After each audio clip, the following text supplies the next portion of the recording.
core themes from the day. There's so many things that came up. Please, more than even hearing from me, I would love people in the chat box to share with us, like, what are the big themes, especially if you're around for a lot of the day, that really stuck with you. I think what we're looking at, things that stood out to me, and other Nobelers jump in, was that, this isn't one pandemic, it's two, and it's a pandemic of fear. And that's why humanity has to come first in this. And I feel so much better than I did yesterday morning, than I did the morning before. And that doesn't change the outside world, but this was an incredible opportunity for a lot of amazing people to come together, both the ones that we saw on screen and the ones that were sharing in the comments and the ones that were sharing online. I feel like an incredible sense of community from that, and that's something that was really missing. Like, San Francisco here has been under quarantine or isolation. It feels like 2 weeks now. It's probably not been that long at all, but just incredible.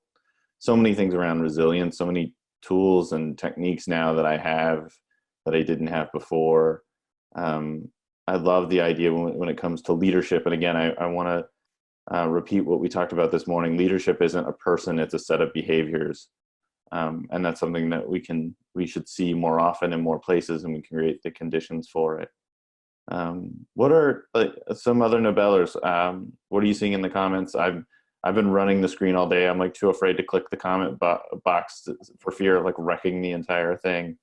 I'm seeing a lot of stuff about generosity and being generous and giving, and I think that really resonates for me, not only with all of you who tuned in, with being generous with your time and generous with your contributions, but the speakers. Everyone who called in has a whole host of other things that they could be doing, should be doing, need to do, and to spend a half hour with all of us, it's just it's a gift, and it's an act of generosity.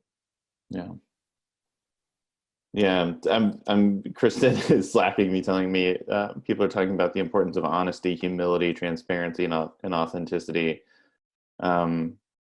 This is such a wild moment, and a scary one, and I do think it's important to confront yourself first. And hearing from Dr. Mark Alston, the two Marks are like my favorite people on the planet. I mean, I loved all of our speakers too, but that was a really insightful conversation as well.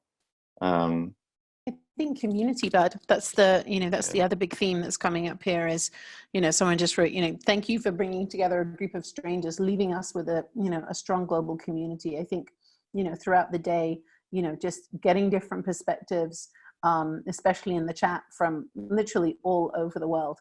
I think there's been a strong sense of community that's been brought throughout the day. That's been a source of solace for many people. Yeah. Kristen, were you able to hop on, or are you about to run a room? I think she's about to run a room. No, I can chime in. Yeah. One of the things before you do that, you have to get an amazing shout out. Like, we have to shower you with a lot of praise and attention right now for everyone who's on. Like, Kristen, from day one of this project, from this wild idea of like, let's try to put on a full day virtual conference, like, jumped in and organized a Trello board, told us what our tasks were every day, was running Scrum every single day, was putting in a massive amount of time, by the way, with the like background radiation of a pandemic around us. Kristen is going to be one of those people in my life that I'm always going to be like jealous of the time we got to spend together and work together, and I just am so incredibly grateful for the work and the humanity in the work. So thank you. Thank you, Kristen. Yeah. Thank you. And big kudos to the whole team for making this happen, and for this incredible vision that came alive because of all of us working together and being such a great team, leading with compassion and kindness. So kudos goes out to everybody and to everyone who's attended and been so enthusiastic and kind throughout this whole day. Yeah.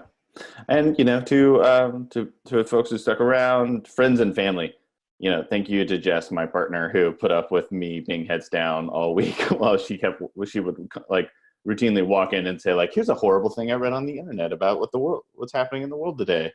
I was like working on the conference.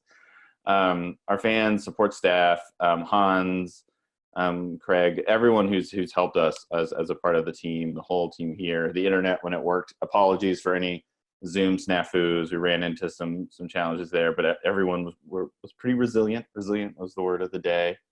To Kaylin on our team as well, who like spent the day capturing notes, capturing so much synthesis. I know I'm missing people, but there's just an incredible staff and support staff here and partners that we have that have made this possible. Creighton was visual recorder. You're going to see some amazing drawings coming out of this that's going to be all packaged up, which is to say, like, what's next? One, all of this content will be packaged up, and we'll make sure everyone who's subscribed on the site will receive that information. We'll put it up on our Academy site, most likely, with videos, with materials, with quotes. And then we don't know what's next.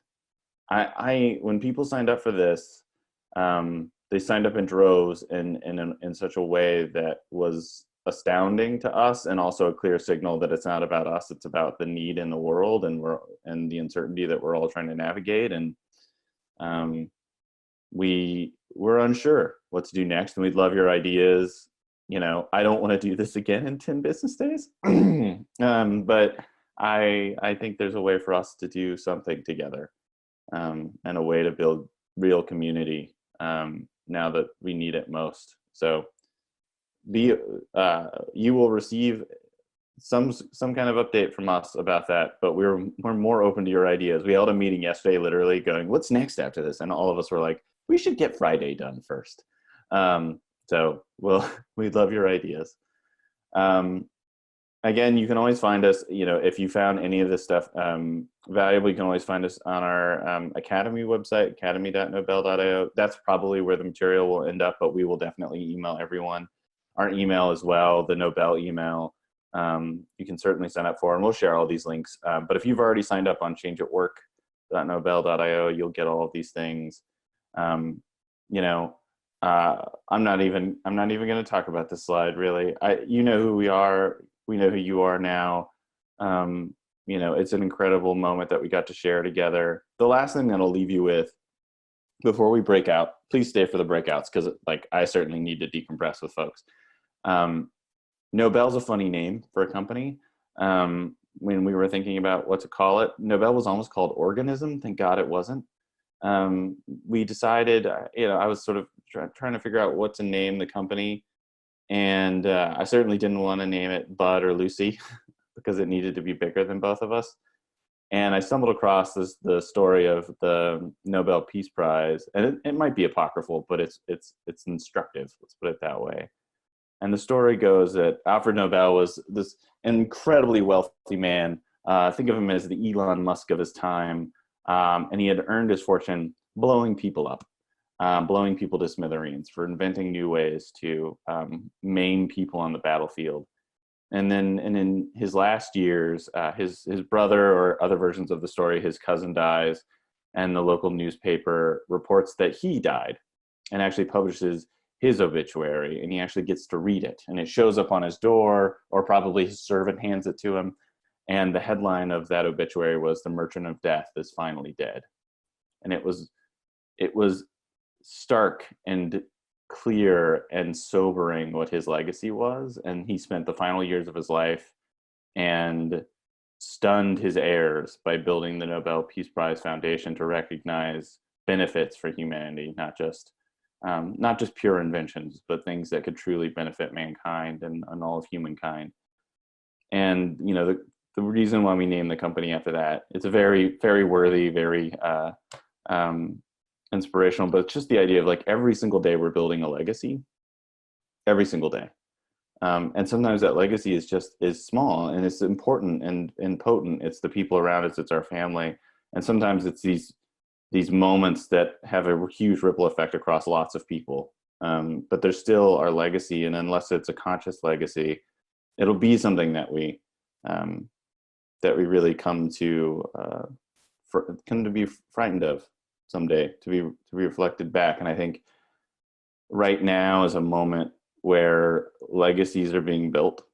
And I think one of our speakers talked about it before. We're going to remember how people responded in this crisis. And you know, my other favorite hero is Mr. Rogers, and I hope that we all get the opportunity to be helpers right now, and I hope that that's the legacy that you're thinking to build. And so I leave you with that thought of what legacy are you building, especially in a time like that.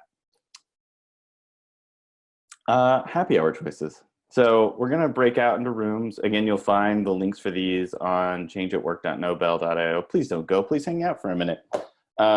If you want to talk about leadership and uncertainty, come to the first room.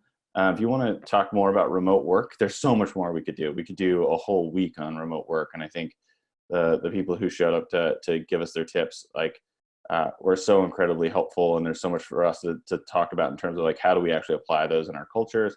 And then if you want to talk about resilience, come to the third room. Again, all the links to the Zoom links are on changeatwork.nobel.io. And they're probably in the comments now because my team is amazing. They'll probably be there in like any second now. So that's where to go next. I believe, yeah, that's it. That's where we got. That's where we got, folks. So please come join us in one of these rooms. Like, we're so happy to have had you. And anything, I'm just going to keep talking and it's going to keep sounding dumber. So I will say goodbye and I will see you in a room.